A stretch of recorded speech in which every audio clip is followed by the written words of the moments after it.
Hello everyone, this is Nupur Sharma and today we will be studying the chapter of civics class 8, the Indian Constitution. Let us know what constitution is. A constitution is a written document in which we find rules and all the laws which are to be followed by Indian citizen. A constitution is formed in every country according to its own conditions, whatever the conditions or whatever the history might be of that country. So the rules which are written in the constitution are based on the history which the country has been facing, and same is with our country as well, India. The constitution and the rules which are there in the constitution, the laws which we are following, are all based on the history which we all have faced. Now, the topics we are going to discuss in this chapter are: what is a constitution? What is the need of a constitution in a country?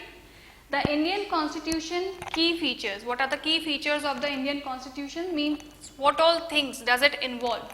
It involves federalism, parliamentary form of government, separation of power, fundamental rights, and secularism.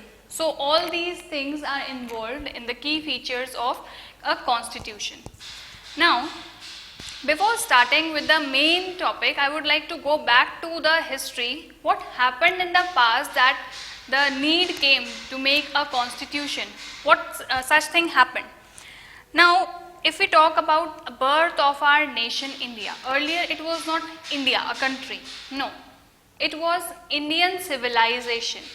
If we go in the past, in the history, so it was Indian civilization, and in that Indian civilization, near about 400 plus kingdoms were there, ruled by the kings.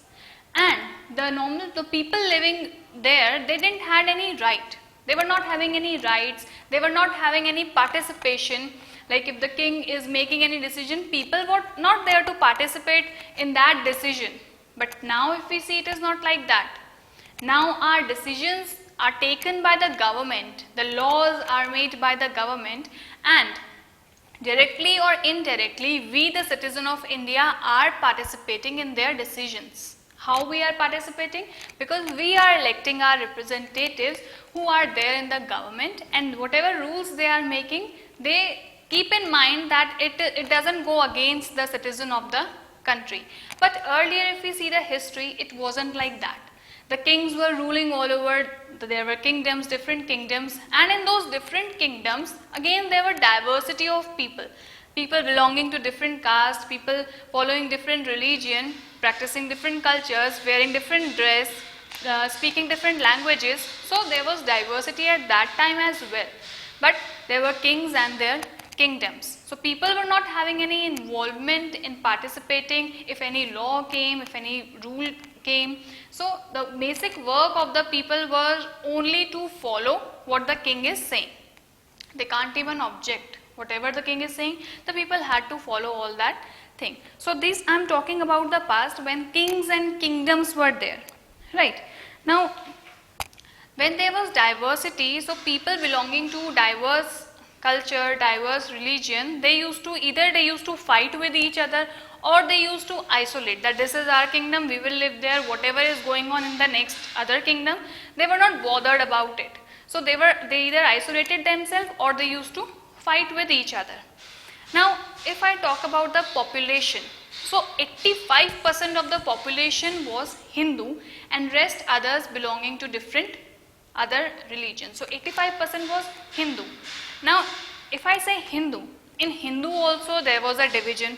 They were divided into several groups like Brahmins, Kshatriyas, Vaishyas, and Shudras, also known as Dalits. The Shudras were also known as the Dalits. So these were the different groups in which the Hindu community was divided. Now talking about these different groups, what were the work they used to do?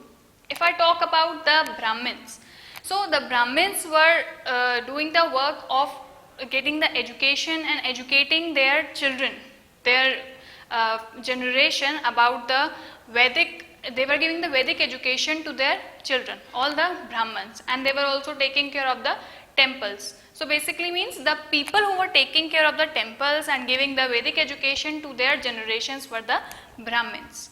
Now the other category was of Kshatriya. Who were the Kshatriyas? The people who were found in armies, who were the chiefs, who were in the armies, they all were the categories of the Kshatriyas. They were the Kshatriyas Hindu. Now talking about the Vaishyas, all the trading group, whosoever used to do the trade. So basically the Vaishyas were the one who used to do the trading part. And now the last, Shudras, which is also known as Dalits. What they used to do?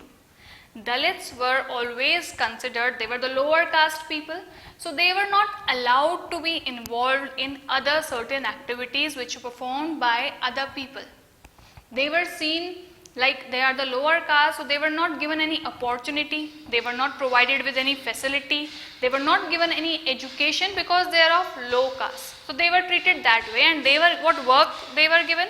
They were given the very low class work like cleaning of the village area or picking up the dumb things, whatever has been dumped. So these all dirty kind of works were given to this part of Hindus. They are the Dalits. Dalits were also Hindus, but they were the lower caste people, so they were given these kind of tasks. They were not provided any education, not given any good opportunities, and not given any facilities. Even if they go to hospitals, or they were not allowed to use the commonwealths which the upper caste people are using. So this was the treatment given to the Dalits. Right. Now if we talk about women, what power did women have at that time? If we see our history, women were not having any power. The only identity of women was by their husbands or by their sons, but otherwise women didn't have any identity. So at that time, women didn't have any identity, they also didn't have any opportunity, no education was provided to them, and they were basically not given that much importance. So women were also facing these such problems if we consider of that time, but now it is not like that. Now in 15th century when British rule came, so Britishers ruled all over the country, they took over all the kingdoms, they were very powerful, so it was easy for them to take over various kingdoms. And now it became difficult for the Indians to survive in those conditions, because now they were applying certain laws, they were making certain laws and rules. So it became difficult for the Indians to follow. Then what happened? Now everyone was against the Britishers, and since I have discussed this in my previous videos also, that when Britishers came into ruling, what they thought that because India is a diverse country, so it will be easy to break them. But it didn't happen. The Indians they all unite together and fought against the British, and all our freedom fighters were involved. They all struggled a lot and fought against the British and made India free and independent. So now from the past we are seeing, from that time we are seeing that what were the situations, what all were the problem. People were not having any right, not all the people were getting education, the Dalits were facing the problem, they were not allowed to use the commonwealths used by the upper caste people, and so problem, women were not getting any opportunity, not getting any education. So all these problems were there in the past when the kings were ruling or the British rule was there. Now when our freedom fighters fought for our country and they made India independent, now our country became free, we got independence. Now after we got the independence, there was a need to bring this constitution. What this constitution is, I told, constitution is a written document in which all the rules are there. Now why there was the need of this constitution? This reason, the old history which I told you, this was the reason that the constitution needed. Constitution basically consists of all the rules. Why these rules were required? So that when we talk about equality, that every person should be treated equally, we must see each and every person, whether it is upper caste, lower caste, poor, rich, men, women, every person should be treated equally. So the need to bring this constitution was that each and every person must be treated equally, and if we talk about the women, they must also get the equal rights, equal opportunities, equal education facilities which a man is getting. And if we talk about the lower caste people, they must get all the they are not born for doing all that low class work. No, they also must have the right to education. They also must get the opportunities like others are getting. If the higher class is getting opportunity to get a government job, a lower caste, a Dalit must also get the same opportunity, because we must see everybody as equal. This is what our constitution says, and then that's why there is a need to bring this constitution to our country. We became a democratic country, and then the constitution came to our country, and this was the need to bring this constitution to our country.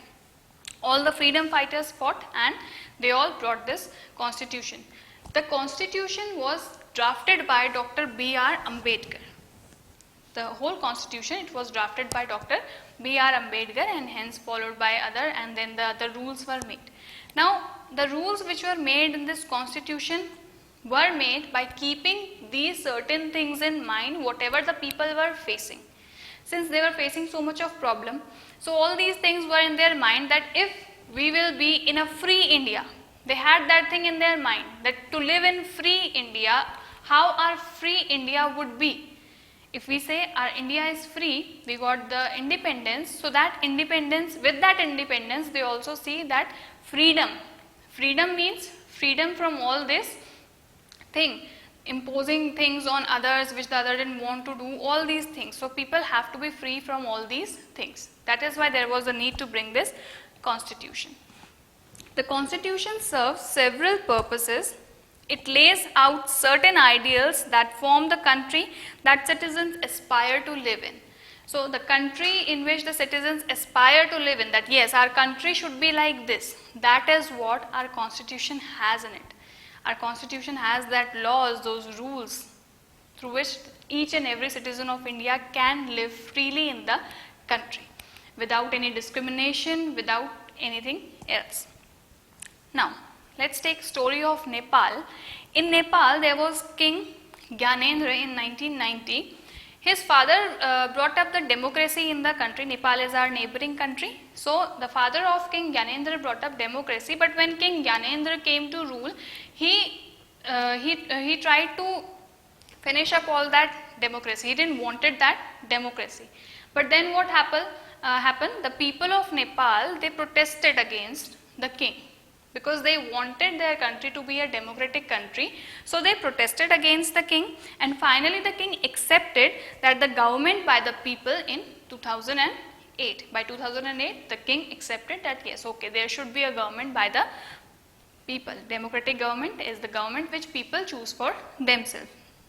Nepal became a democracy after demolishing the monarchy. Monarchy means when the king rule is there, when the particular king is there and he is ruling according to his own wish. So, in 2008, the king agreed that okay, there should be democracy in the country, and then that monarchy system was demolished from Nepal. So, this is the small story of Nepal.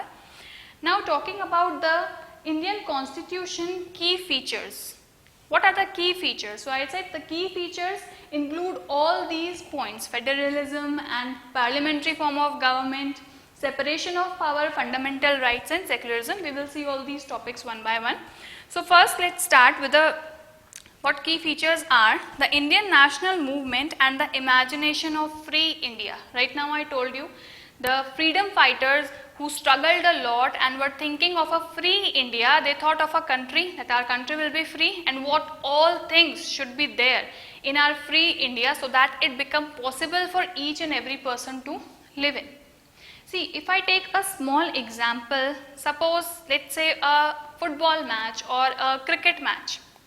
If in these sports there will be no rule, what will happen? What do you think will happen if a football match is being played without any rules? If it is said that okay, there is no rule in this match, you can play like whatever you want. Do you think it will be a successful sport? No, not at all. Because then what will happen? People will play, they will pick the ball by their hands also, and they will play in however way they want, and then it will create fighting also. So that's why there is a need to make certain rules so that each and everything must be in a complete balance form. That is why it is necessary for, if we want to run a country in a proper way, then again we need the rules, some laws. If we will not make these laws, if there will be no rule in our country, then of course people will do whatever they want, which will be a problem for the country, which will be a problem for every individual. If we see, it will be a problem one or other day, it will be a problem for each and every individual.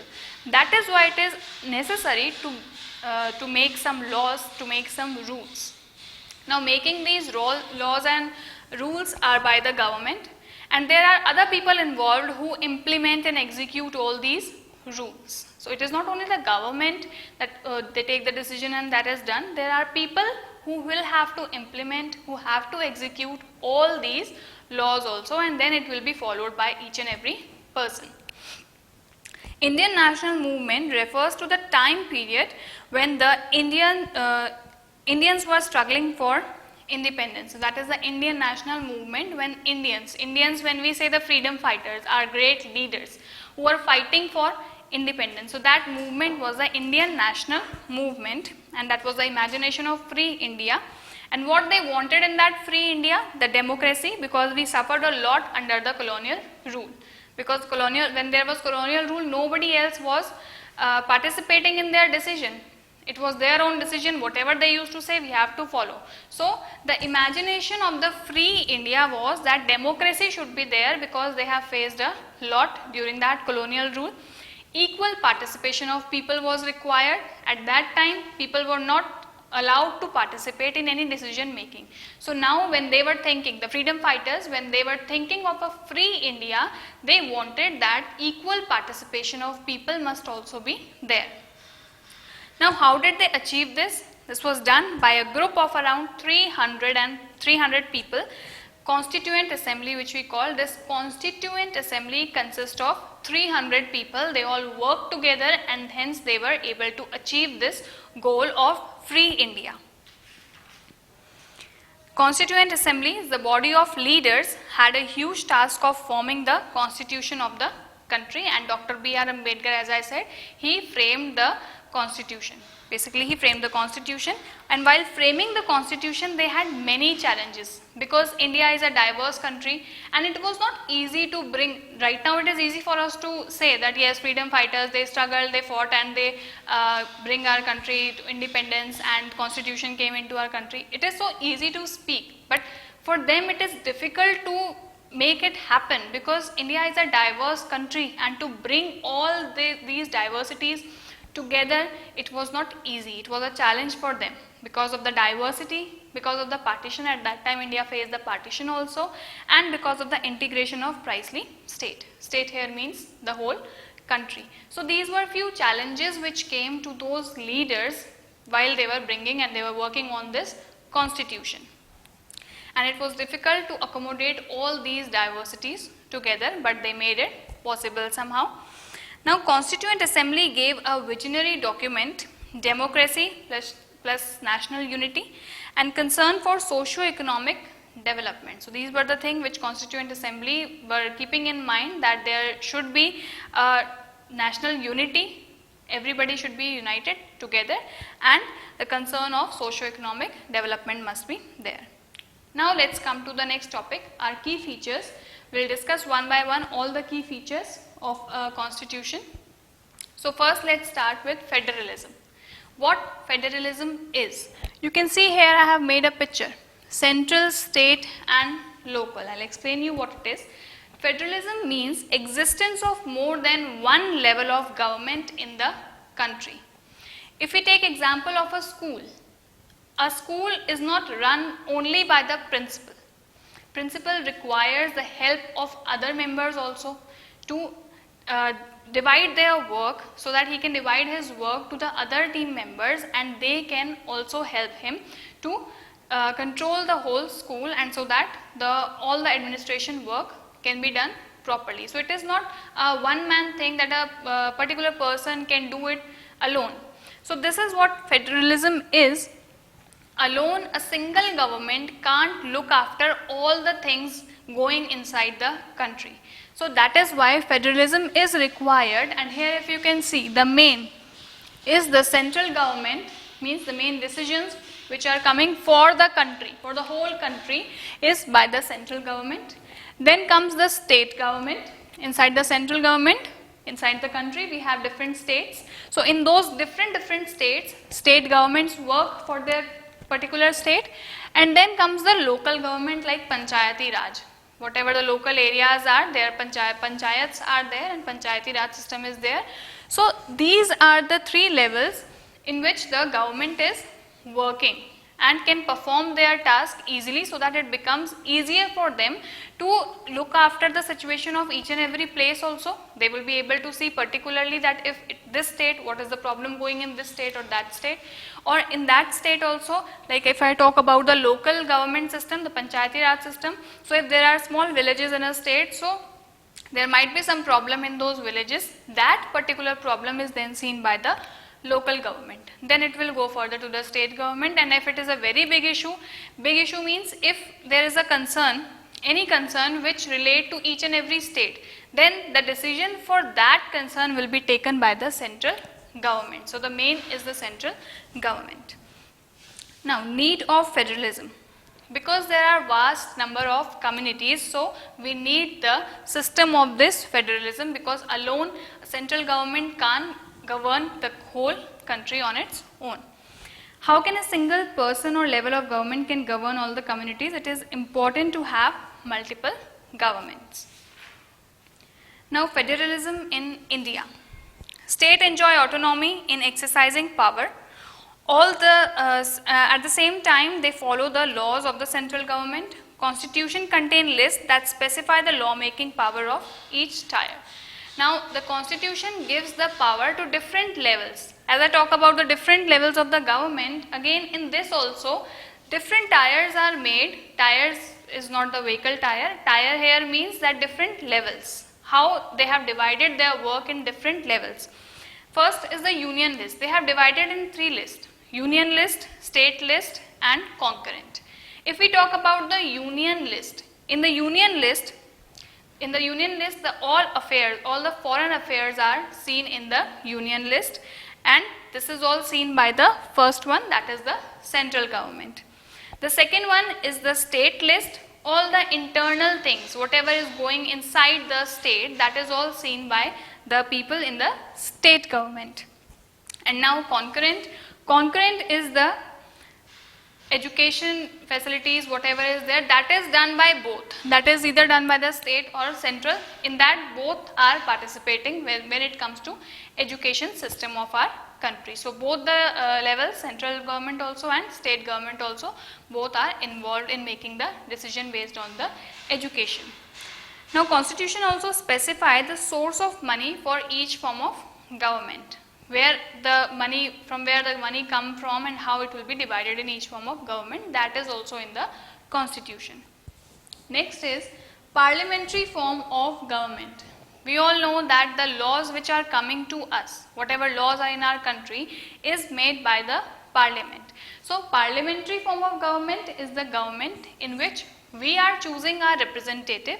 They are the members of the parliament, and when they are the members of the parliament, whatever rules are coming, keeping in view what citizens want, then the rules are coming. It is not that they can make any kind of rule and it will be implemented like that you have to follow. No.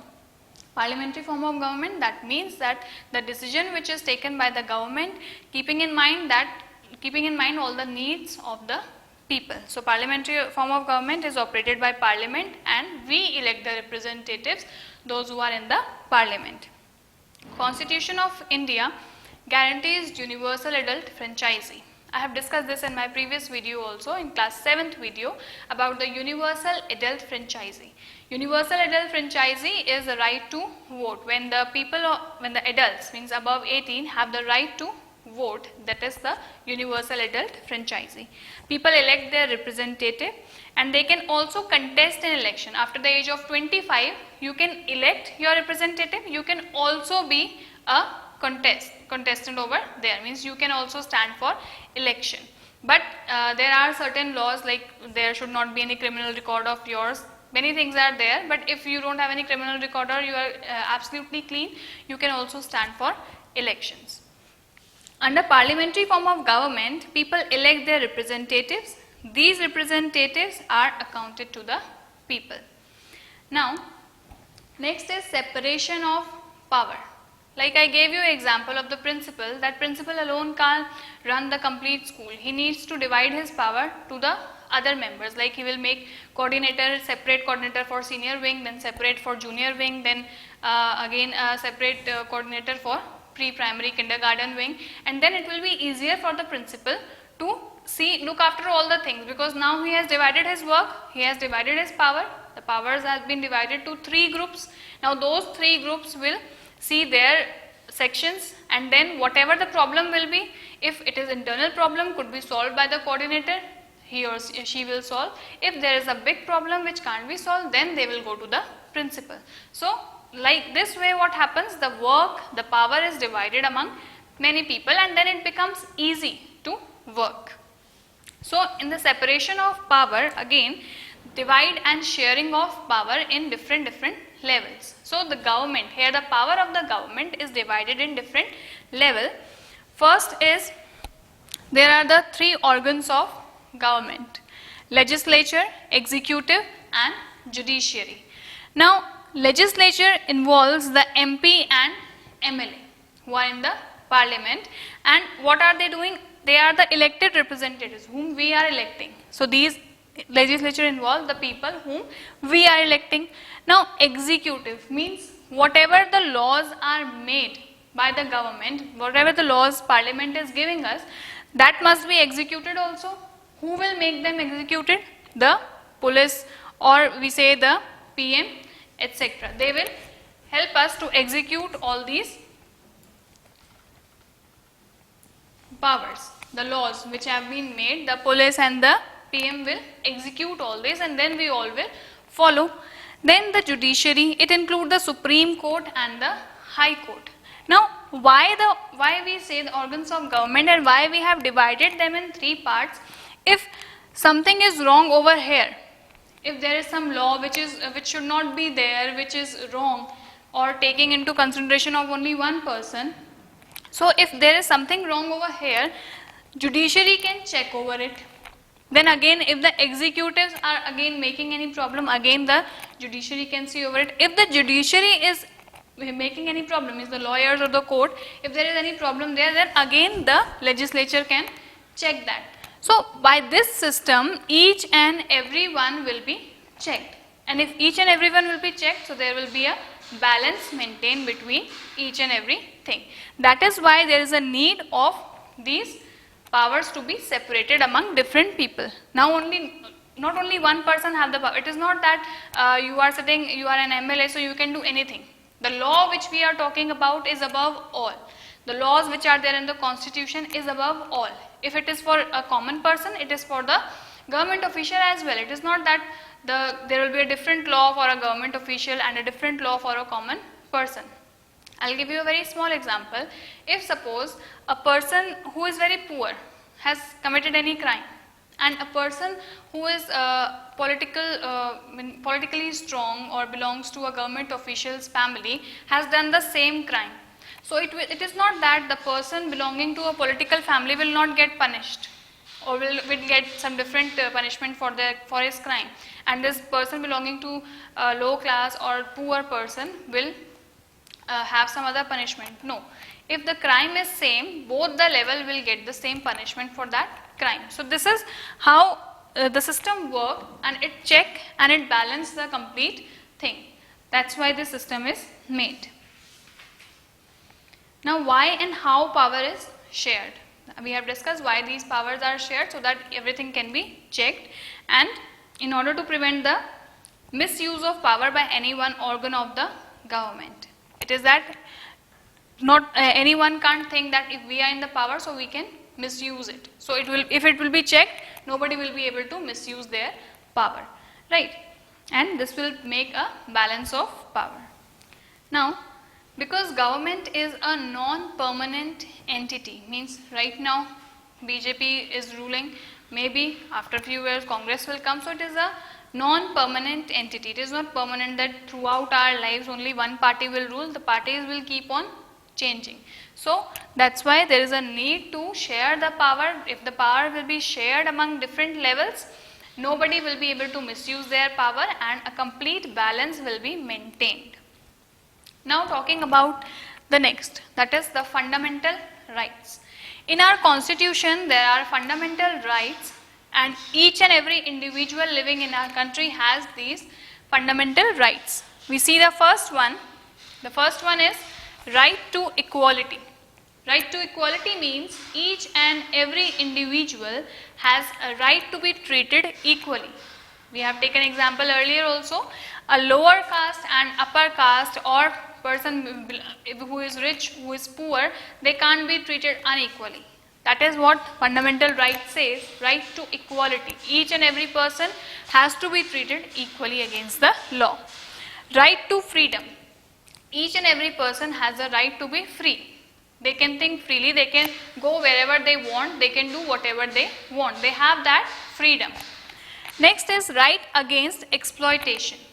If anybody is exploiting someone, suppose in a working place, if the boss is exploiting his worker, taking too much of work and they are not providing them with proper salaries, that is what exploitation is. So that person has a right that he can complain against his boss that he is exploiting me. So this is the right to exploitation. Then right to freedom of religion. Any individual has a right to freedom of religion, means whatever religion they belong to, they can follow that religion. Nobody can force them to follow some other religion. Only if he wants to follow another religion by his own choice, then he can do. He has that freedom, but nobody can force a particular person to follow a particular religion. Nobody can impose any other religion on a particular person. That is what right to freedom of religion says. Then next we have cultural and educational rights. People belonging to different culture, they can follow their own culture. And educational right, each and every person have the right to get the education. It is not that if it is a girl, so she can't have education, or a boy only needs to get educated, not girls. Or in maybe in particular areas, the people belonging to lower caste, like earlier it was like that, people belonging to lower caste were not having the right to get proper education, but now it is not like that. They have the fundamental rights and they have the complete right to get their education. Now the last one, the sixth one, right to constitutional remedies. This is the most important one. Right to constitutional remedies. This is connected to all these things, right to equality, right to freedom, right against exploitation. We have all these rights. And if somebody is telling you to go against these, somebody is imposing something else on you, or telling you that no, you can't be treated equally, if somebody is not treating you equally, so you can complain about that thing. That is what right to constitutional remedies means. If somebody is stopping you from all these things, from all these rights, if somebody is saying no, these rights are not for you, you can't keep these rights. So if somebody is stopping you for all these things, then you can also complain. That is the last right, what says right to constitutional remedies. So this is the most important one. Now comes our last topic, that is secularism. Now what is secularism? Secular, if we see the meaning of secular, secular means not connected with religious matter. Alright, secular, the meaning of secular is not connected with religious matter. And if we talk about secularism, our country is secularism, so if we talk about secularism, again, which does not officially promote any particular religion. That is what secularism is. Our country doesn't promote any particular religion, that this is the religion and you all have to follow the same religion. No, it is not like that. We live in a diverse country. Whatever religion people are following, they are free to follow their own religion. It is not that we will impose on people only one particular religion, that aapko to yahi religion follow karna hai. No, it is not like that. No religion is given any extra benefits. It is not like that a particular religion, the government is giving extra benefits for a particular religion. No, it is not like that. Each and every religion is considered as equally important in the law and the constitution, and they all can follow their own religion. It is not that any particular religion will get extra benefit or the other religion will not be seen. It is not like that. And nor any religion is ignored on any matter. So no religion is ignored and no religion is given any extra benefits. That is what secularism is. This is what all we covered in our topic, Constitution, the Indian Constitution, what all things came in our Indian Constitution, from where this Constitution came, how this Constitution came, what was the need, we all studied about it. Thank you.